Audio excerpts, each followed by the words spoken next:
Pablo, para mí el vivir es Cristo y el morir es ganancia. Yo quiero vivir con Cristo. Siguiendo con la serie de sermones que hemos venido predicando en estos últimos domingos, hoy tenemos otro sermón más y su título es La historia de la Biblia. Vamos a ver la historia detrás de la Biblia. Hermanos, ¿por qué he tomado la decisión de llevar estos estudios? Porque es importante que ustedes y que yo veamos qué ha implicado que la Biblia nos haya llegado hasta nuestros días y por qué es importante. Y todas las personas que tuvieron que pagar con su vida para que tengamos hoy un ejemplar de la Biblia. Que déjenme decir que la Edad Media se considera la edad del oscurantismo. Pero ¿por qué se le considera la edad del oscurantismo a la Edad Media? Porque durante la Edad Media la Iglesia Católica, Apostólica y Romana le quitó a la cristiandad la Biblia. Y era un delito. Oiga bien, era un delito tener una Biblia. Un delito que era penado con cárcel, con azotes y hasta la muerte. Entonces es importante que nosotros entendamos por qué la Biblia la tenemos hoy. Así de que vamos a leer los versos del capítulo 119, los versos 1 al 8, y luego vamos a leer Mateo 5, 17 al 20. Leemos, entonces, si lo buscan ahí lo van a encontrar en la página número 421 y después sáltense a la página 719 de la Biblia que tiene a la mano. Esto es muy importante, hermanos, que ustedes tengan conciencia de qué estamos hablando en esta tarde. La historia de la Biblia, ese es el tema que vamos a estar revisando. Leemos la palabra del Señor y dice: bienaventurados los perfectos de camino, los que andan en la ley de Jehová. Bienaventurados los que guardan sus testimonios y con todo el corazón le buscan, pues no hacen iniquidad los que andan en sus caminos.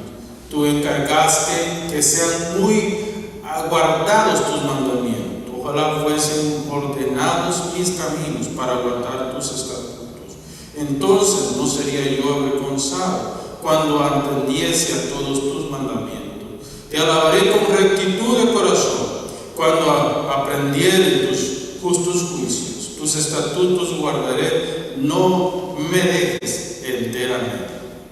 Palabra de Dios, según nos lo presenta el Salmo 119, los versos 1 al 8. Ahora veamos lo que dice Mateo 5, versos 16 y 17. 17 al 20. No penséis que he venido para abrogar la ley o los profetas. No he venido para abrogar, sino para cumplir. Porque de cierto os digo que hasta que pasen el cielo y la tierra, ni una jota ni una tilde pasarán de la ley hasta que todo se haya cumplido. De manera que cualquiera que quebrante uno de estos mandamientos muy pequeños y así enseña a los hombres, muy pequeño será llamado en el reino de los cielos. En el reino de los cielos, ¿verdad? Mas cualquiera que los haga y los enseñe, este será llamado grande en el reino de los cielos. Porque os digo que si vuestra justicia no fuera mayor que la de los escribas y fariseos, no entraréis en el reino de los cielos. Muy bien. No voy a explicar los textos que he leído porque me quiero enfocar en la historia de la iglesia. Tal vez en otra ocasión vamos a explicar los versículos que hemos leído, pero hoy quiero que meditemos en lo que es la historia de la iglesia y por qué es importante la historia. Porque la Biblia narra una historia, ¿sí? Pero en esa historia que narra la Biblia, por ejemplo, cuando usted ve una película, protagonista en esta película, ¿verdad? Y todo el drama de la película gira alrededor de ese protagonista o la protagonista. En el caso de la Biblia, toda la historia gira alrededor de una persona, Jesucristo. Él es el protagonista de esta historia, el protagonista principal de esta historia. Por ende, cada aspecto de la historia tiene un porqué y una razón.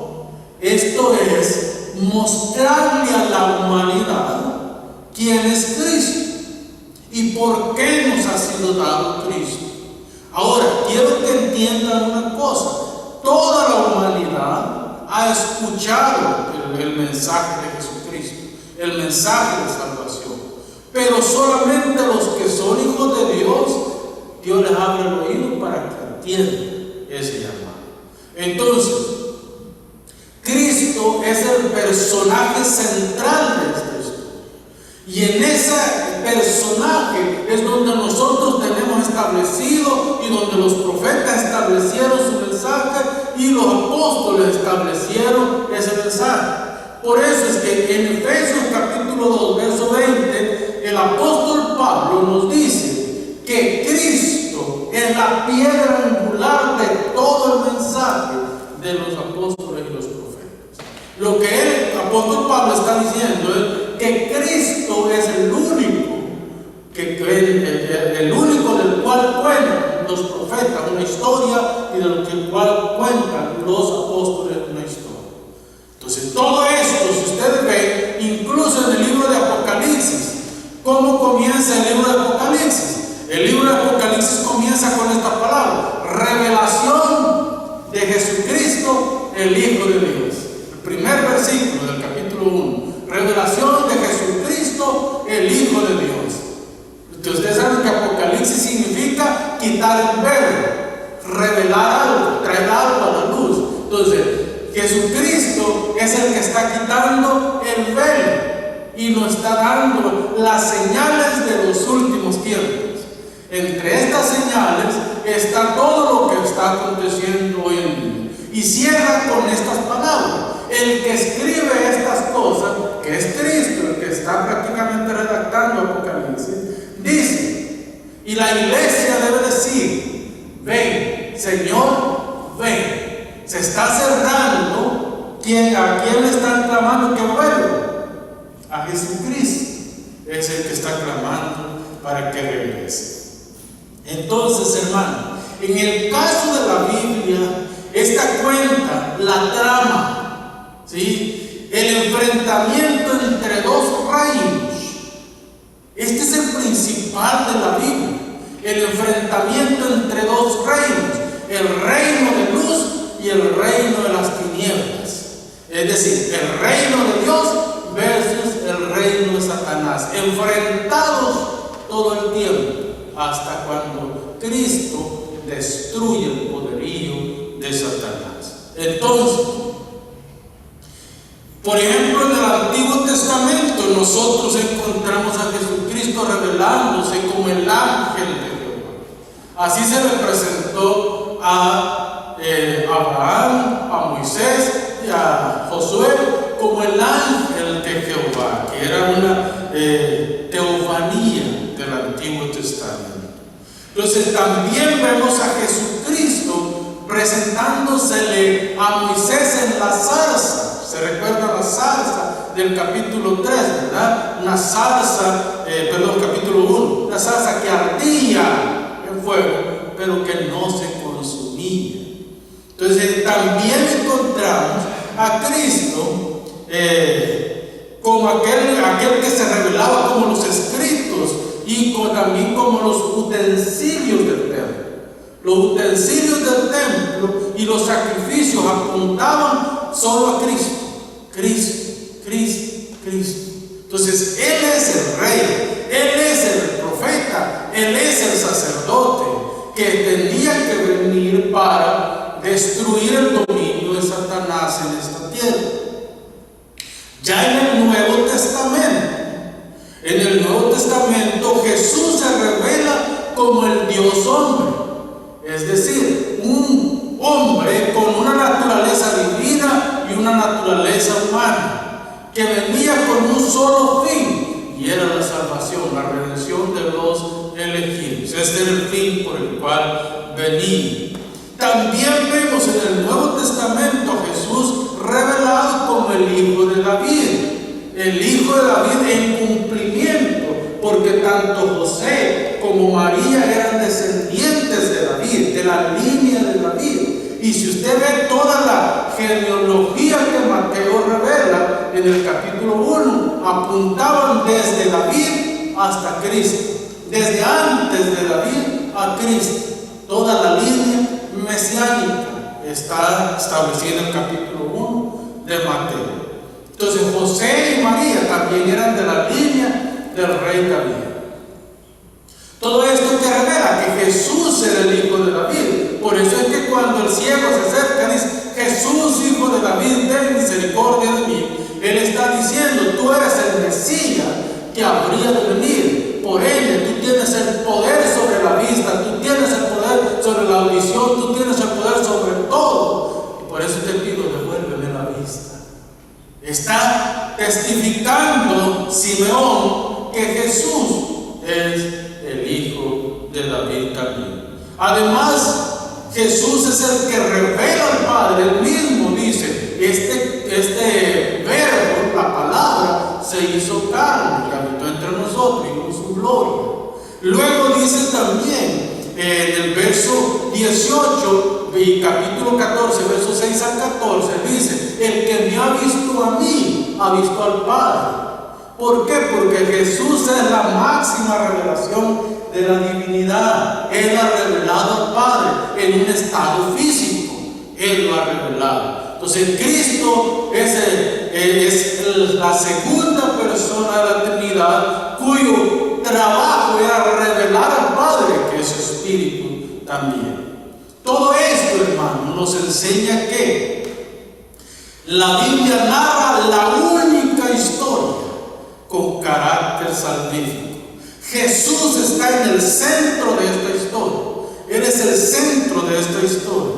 Y solo en Él encontramos salvación y redención.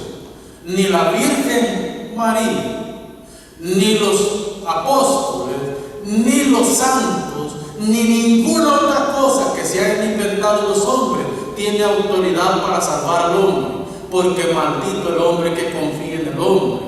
Nosotros tenemos un solo Salvador y se llama Jesús el Señor. Esta es la historia que cuenta la Biblia. Ahora, dejando a un lado la historia que la Biblia cuenta, embarquémonos en aquellas maravillas de la Biblia. Aquellas maravillas que la Biblia tiene, porque tiene maravillas. Me gustaría primero puntualizar aquellas maravillas de la Biblia. La Biblia es una perfecta unidad. Esto es lo más lindo que tenemos dentro de la Biblia, porque la Biblia es una perfecta unidad. ¿Sí? Una perfecta unidad que fue redactada en un largo espacio de tiempo, pero sigue siendo una perfecta unidad. 66 libros, una biblioteca en un solo libro. ¿No es maravilloso eso? Ver que tantos libros que se escribieron y uno sigue el patrón del otro. ¿Por qué? Porque el Espíritu Santo es un ser ordenado y es Él el que ha llevado paso a paso esta clase de cosas. Entonces, la Biblia es una colección de libros. Aunque la Biblia es así, no se pierde la sintonía que hay en cada versículo, en cada pasaje, en cada capítulo, en cada libro de la Biblia. Sigue una secuencia lógica que no nos hace perder el mensaje que se está transmitiendo en este libro sagrado. La Biblia sigue una lógica y estructura excelente en todas sus partes, sin dejar ninguna fuera. El mensaje de la Biblia cubre una narrativa que embellece el drama.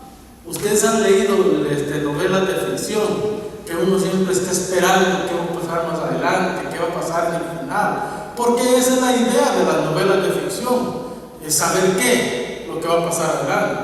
Pero hermano, ya se nos reveló lo que va a pasar adelante, en el futuro, en este libro sagrado. Por eso es que la Biblia no es un libro de ficción, es un libro de historia que nos narra lo que el Señor ya hizo por nosotros. Para los del Antiguo Testamento era lo que el Señor iba a hacer. Para los del Nuevo Testamento, lo que el Señor ya hizo por nosotros. Ahora solo esperamos la consumación. Entonces vemos algo, además de entre las maravillas, vemos la redacción de la Biblia. La redacción de la Biblia, nosotros tenemos que preguntar, ¿cómo nos llegó la Biblia? ¿Cómo nos llegó la Biblia? Pues fueron hombres comunes y corrientes los que escribieron la Biblia. No crean que fueron superhombres, los ángeles que bajaron del cielo a escribir la Biblia. Fueron hombres con debilidades, con imperfecciones, con toda clase de fortalezas también los que escribieron la Biblia. La única diferencia es que fueron entre 35 y 40 diferentes escritores. Y entre estos 35 y 40, el Espíritu Santo los tomó y los santificó, purificó sus mentes, para que el mensaje que iban a plasmar en los libros que escribieron fuera un mensaje divino, no un mensaje humano. Esa es la diferencia que tiene. Pero imagínense usted 66 diferentes libros y no se pierde el orden cronológico, se pierde el orden de tiempo. Porque, por ejemplo, hay libros que siguen el orden en el que lo recibimos nosotros, pero que fueron escritos mucho más adelante del que le antecede a ese libro. Entonces, o fueron escritos mucho tiempo atrás. ¿Por qué? Porque el Espíritu Santo los guió para que lo pusieran en el orden que tenían que ir, para que la historia tuviera sentido, y si no, no hubiera tenido sentido la historia. Duró más o menos 1600 años, desde el año 2500 antes de Cristo, aproximadamente 2400 y fracción antes de Cristo, cuando Israel sale de Egipto. Es entonces que Moisés empezó, porque no todos los 5 primeros libros de la Biblia, Génesis, Éxodo, Levítico, Número y Deuteronomio, no todos esos libros son directamente todo lo que Moisés recibió. Ya Abraham posiblemente había escrito, ya posiblemente Isaac había escrito, el mismo Adán posiblemente había escrito algo, en fin. Es muy posible que hayan habido ya muchos escritos en piedra, en tablas, en diferentes formas. Ya había un mensaje. Moisés lo que hizo fue compilar sobre todas aquellas cosas que sucedieron en Génesis. Ya Éxodo hasta Deuteronomio se cree que es Moisés el que recibe la revelación y escribe, aunque en los últimos capítulos de Deuteronomio es muy posible que haya sido Josué o Caleb los que escribieron estos capítulos. Entonces, ¿pero qué es lo que yo quiero decir? La Biblia sigue una lógica, 1600 años, o sea que estamos hablando de todo el tiempo antes de Cristo, y después estamos hablando de hasta el año 90 o 100 después de Cristo. Ahí se cierra con el Apocalipsis, cuando Juan recibe el Apocalipsis, ahí se cierra esta historia. Entonces, si ustedes se dan cuenta, estamos siguiendo una lógica. La Biblia es, hermanos, una demostración de la providencia y soberanía de Dios, del Dios de la historia, porque Dios maneja todos los hilos de la historia. Dios los maneja, por eso es que no se rompe ni se corta el hilo de la historia, porque Dios la maneja. Porque si Dios no maneja el hilo de la historia, el problema que vamos a encontrar es que se van a romper la lógica de la forma como se está contando nuestra historia. Entonces, Dios inspiró la Biblia, pero providencialmente por siglos Dios ha preservado la Biblia. Dios la ha preservado de hombres malvados que han querido destruirla, que han querido terminar con ella. Por ejemplo, otra gran maravilla que encontramos en la Biblia es el Ovidumeno, que fue fue escrito en hebreo y fue escrito en griego y en arameo. Todo esto nos cuenta que Dios tiene el control de todo. Por eso es que las palabras de Jesús en el capítulo 13 de Marcos, verso 31, dice: el cielo y la tierra pasarán, mas mi palabra no pasará. ¿Se dan cuenta la aceleración, la riqueza que encontramos en la palabra del Señor? Aunque el cielo y la tierra pasen, mi palabra permanece firme hasta el final. Entonces, por eso es que él dice: la Biblia nunca fue traída por voluntad de Dios. ¿Sí? La Biblia nunca fue traída por voluntad humana. La Biblia fue traída por voluntad divina. Y Dios ha guiado cada paso para que la Biblia nos llegue. La Biblia que hoy tenemos viene de aproximadamente 25,000 manuscritos. Esta Biblia que yo tengo, Casiodoro de Reina, en el año 1400 y fracción, después de Cristo, revisó todos los textos que había, el texto Receptus, que esto vamos a hablar la próxima predicación, del texto Receptus, del texto alejandrino, de los documentos de Qurán, que fueron documentos muy importantes. Entonces los traductores de la Biblia recogen todos estos copias y las revisan, y es así como nos traen a nosotros la palabra de Dios. Y por eso es que nosotros démosle gracias a Dios que tenemos una Biblia en nuestro propio idioma. Entonces, el hebreo, este es un idioma semítico, cuyo alfabeto tiene 22 consonantes, no tenía vocales. Hasta muy entrado el siglo 6 y 7 de nuestra era, es que se le incluyeron los masoretas, que eran un grupo de eruditos hebreos, viendo que los judíos no entendían bien el idioma, no entendían bien el hebreo, ni hablaban bien el hebreo, y que estaban rompiendo. ¿Qué es lo que está sucediendo en nuestra generación con el español? Si todos los que vivimos en Norteamérica, y nosotros llevamos un inglés con español a nuestro país. Allá en El Salvador, por ejemplo, se dice la troca. Eso no es español ni es inglés. ¿Sí? Es un mixto de los dos idiomas. Estamos corrompiendo el idioma. Nuestros hijos no usan bien los artículos. ¿Sí? Nuestros hijos no usan bien las palabras. Hablan un español todo malísimo. Entonces lo mismo pasaba con los hebreos. Y los hebreos son una cultura que ha guardado su idioma como algo, una reliquia de ellos. Entonces los masoretas inventaron muchas cosas para poder mejorar el idioma. Ellos inventaron puntuaciones, acentos y vocales, e incluyeron las vocales en la Biblia hebrea. Es así como nosotros tenemos esta Biblia. Luego tenemos el griego koiné. El griego koiné es el griego que los helenizadores, en este caso impulsado en sus inicios por Alejandro Magno, Alejandro el Grande, este señor pero perfeccionó un idioma que le llamó el idioma común del pueblo, el griego koiné. Miren cómo Dios ha ido marcando toda la línea de la historia, porque fue en este idioma que el Nuevo Testamento fue escrito, con excepción de Lucas, que Lucas utiliza más el idioma griego antico, así se le llama a ese idioma. Déjenme revisarlo bien. Sí, antico, es el idioma griego clásico. Lucas hablaba bien este idioma, Pablo lo hablaba bien, pero Pablo optó por el griego koiné porque sabía que era un idioma mucho más sencillo para escribir, entender y hablar.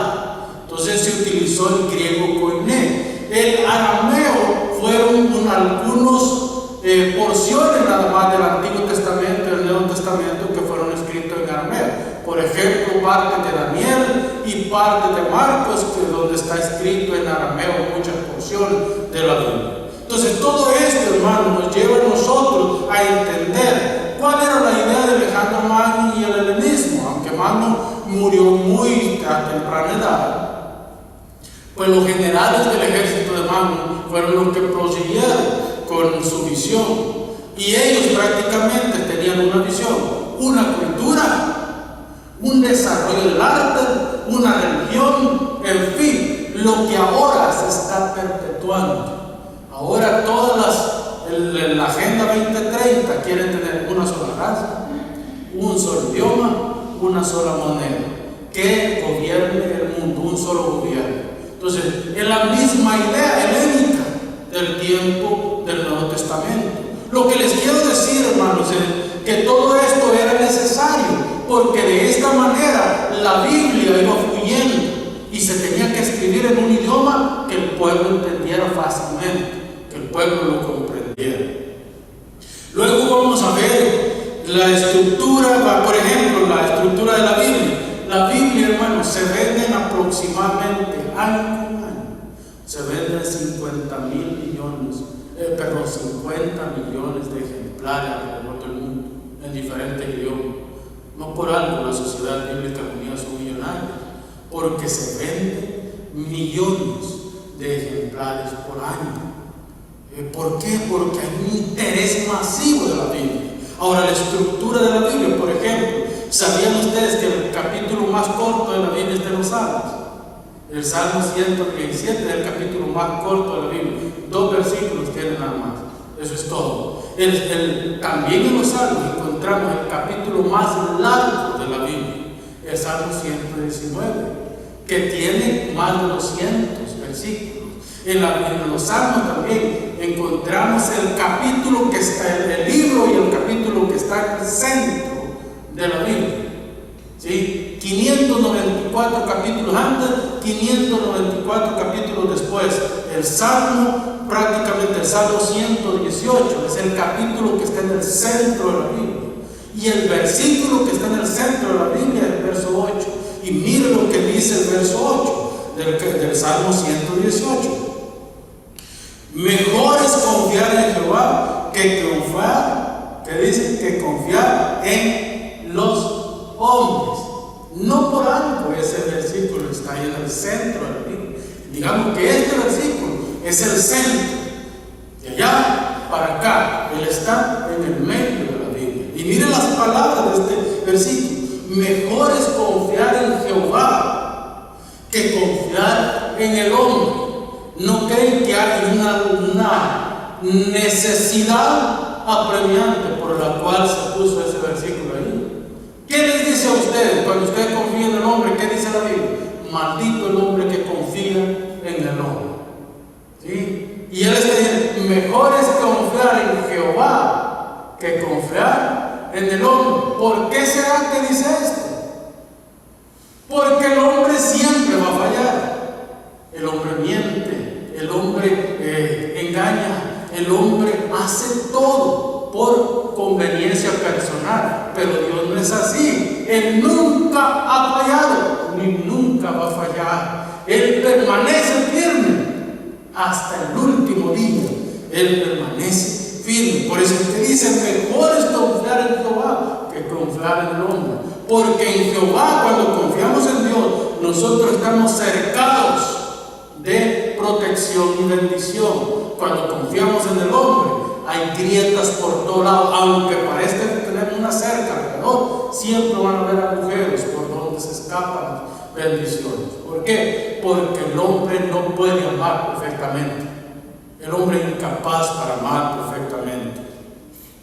Entonces, diciendo esto, hermanos, vamos a ver cómo se ha preservado la Biblia. La Biblia ha sido preservada. ¿Sabían ustedes que hombres de ciencia, reyes, emperadores, dictadores, materialistas, incrédulos, científicos, todos han hecho lo posible por destruir la Biblia o por desacreditarla? Es que ellos siempre están pensando cómo vamos a hacer para desacreditar la Biblia. Pero Dios ha preservado la Biblia. Pero Dios ha cuidado su mensaje. Pero Dios ha cuidado esto. Y no es que no haya costado algún precio. Ha costado grandes precios estas cosas, pero Dios lo ha hecho porque es necesario que la Biblia exista hasta el último día, porque de otra manera no tenemos un mensaje, no tenemos la revelación de Dios, no tenemos cómo caminar nosotros. Hermanos, sangre ha sido derramada por proteger la Biblia, por traerla. Yo quiero contarles la historia de algunos hermanos que entregaron su vida por cuidar la Biblia y por traer la Biblia a nosotros. El primero fue Francisco Pensotti, un uruguayo italiano que emigró con su familia a Uruguay y vivió en Uruguay de 1800 tanto. Y este hombre se dedicó toda su vida a imprimir ejemplares de la Biblia. Él se lo financiaba y buscaba financiamiento de otras entidades para comprar el material para imprimir. Él era prácticamente parte de la asociación ¿cómo se llama? Bible Society, Sociedades Bíblicas del Uruguay.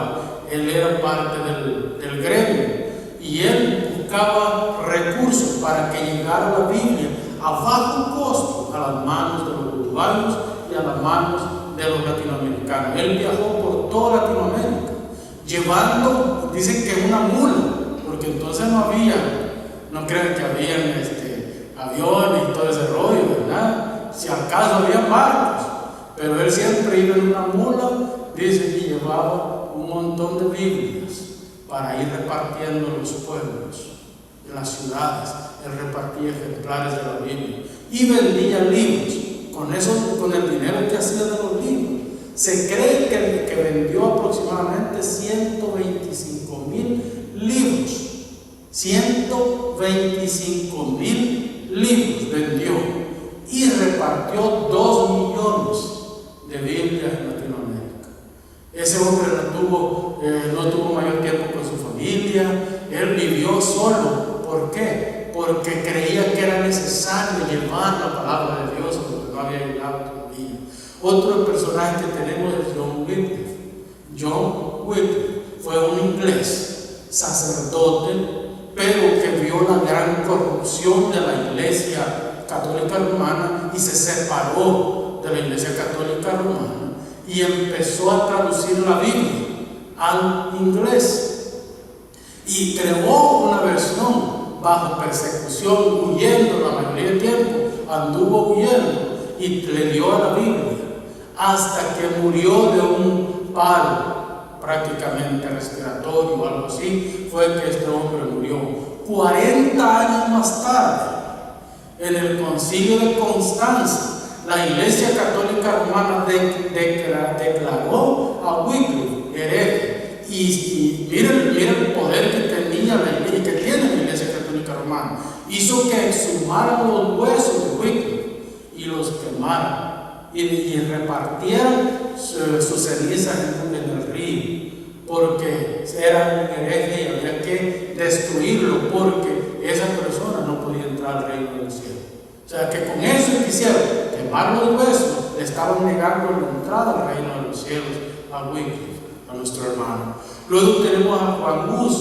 Juan Hus era de descendencia checa y él quería que los checos tuvieran una Biblia y se dedicó en cuerpo, alma y espíritu a predicar en contra de Roma.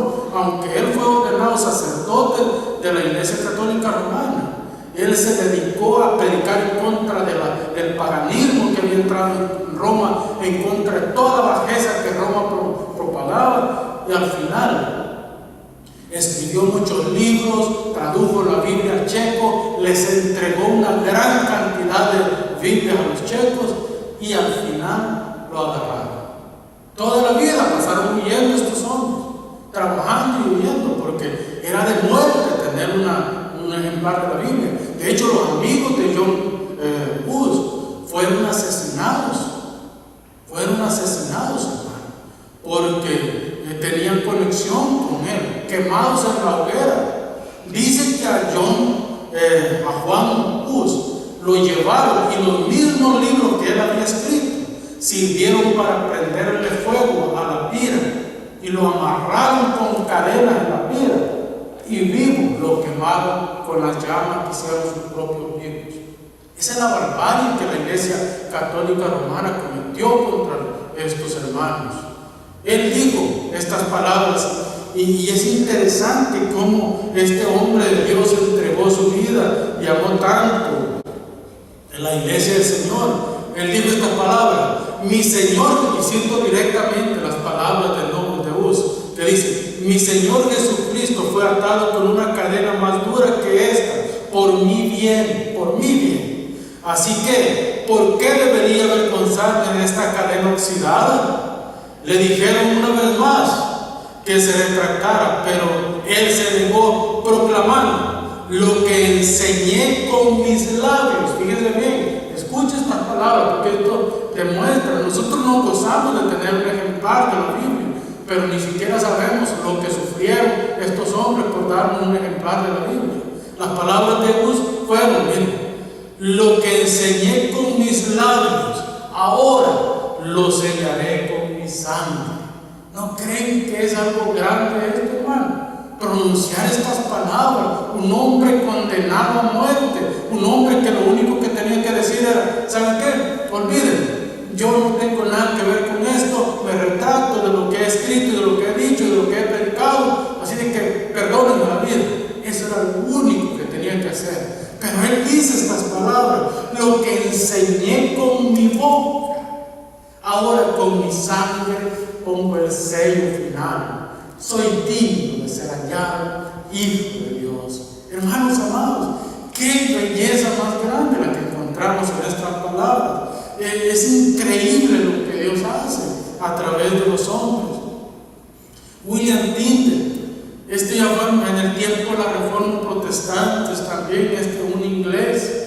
William Tyndale prácticamente fue llevado en 1536, fue llevado a la muerte también por mejorar la traducción de Wycliffe. Ya Wycliffe había hecho una traducción de la Biblia y él dijo, era un catedrático, era una persona catedrático de Oxford, era una persona súper intelectual. Y él dijo, voy a mejorar la Biblia que hizo Wycliffe. Y fue así como dio la Biblia. Hermano, esa Biblia gloriosa que nosotros tenemos hoy, la que se conoce hoy como la King James, fue mejorando en inglés. Nosotros tenemos a Cipriano de Valera y Reina, y Valera fue el que revisó. Entonces Cipriano Reina fue el que tradujo la Biblia del oso, la que conocemos como la Biblia del oso, y prácticamente Valera fue el que la mejoró o la revisó. Por eso es que nosotros tenemos la Biblia que tenemos, Reina y Valera. Ese es el tema que tienen, porque fueron Cipriano, Reina y Valera los que hicieron esta Biblia que ahora tenemos en nuestras manos. Pero estos hombres también sufrieron persecución y desprecio.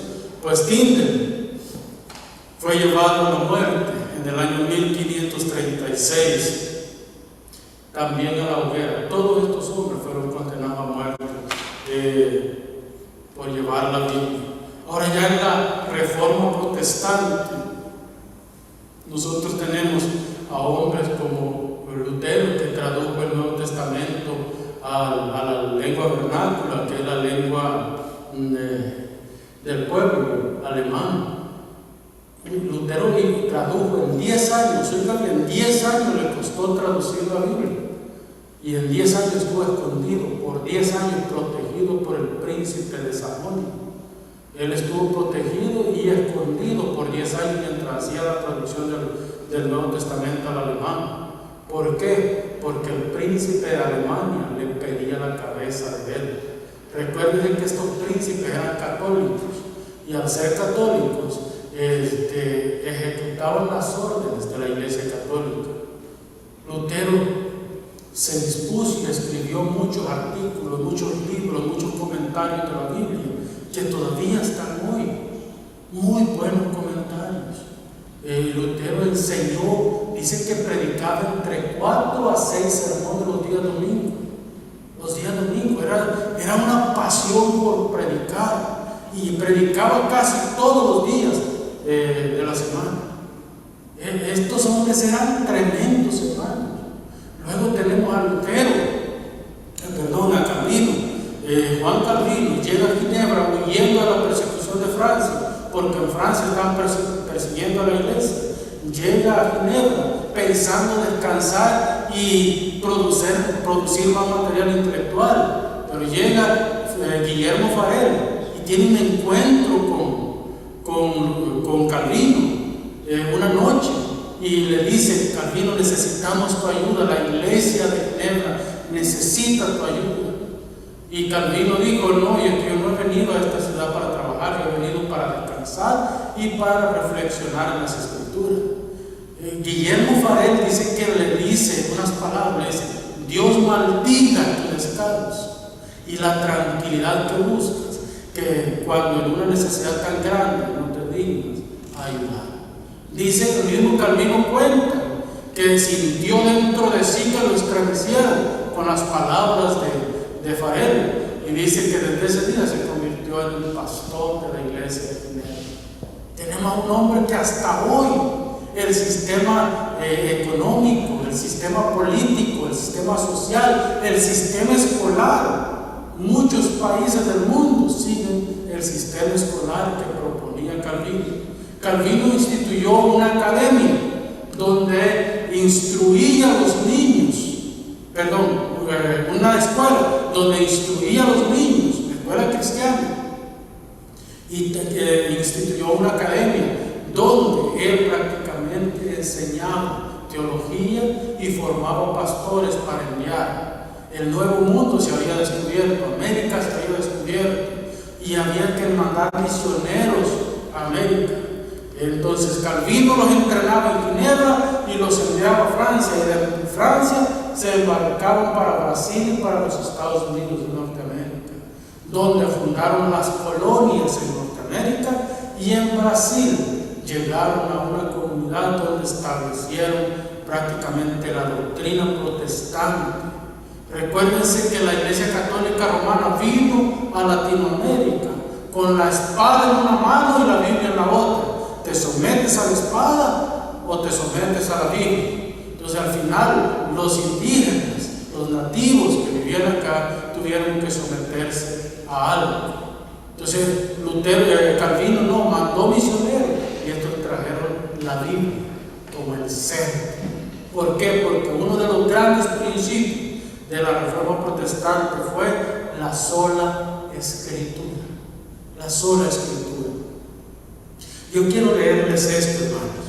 Miren, la sola Escritura es la base en la cual descansa todo el edificio, y en este se levantan 3 columnas que fortalecen y defienden la construcción doctrinal del glorioso Evangelio: la sola gracia, la sola fide, el solo Cristo.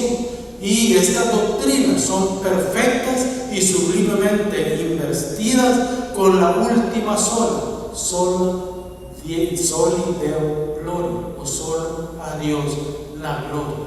Nosotros tenemos 5 solas que componen nuestro cuerpo doctrinal cristiano: sola Escritura, sola gracia, solo Cristo, sola fide y soli Deo gloria. Este es el evangelio que nosotros predicamos. Hermanos, concluyo con esto. La Biblia es la voz de Dios que nos llama al arrepentimiento de nuestros pecados. Jesús es el centro del mensaje de la Biblia. Es la historia de redención contada, ¿sí?, y revelada desde Génesis hasta Apocalipsis. Así que todo aquel que ha nacido de nuevo, todo aquel que ha venido a ser una nueva criatura, debe, oiga bien, es un imperativo, debe leer, meditar y aplicar el mensaje que encuentra en la palabra de Dios. ¿Por qué? Porque la palabra de Dios, de la historia de la redención contada, cuyo artista y centro es Jesucristo. A Él sea la gloria en el cielo. Amén. Oramos.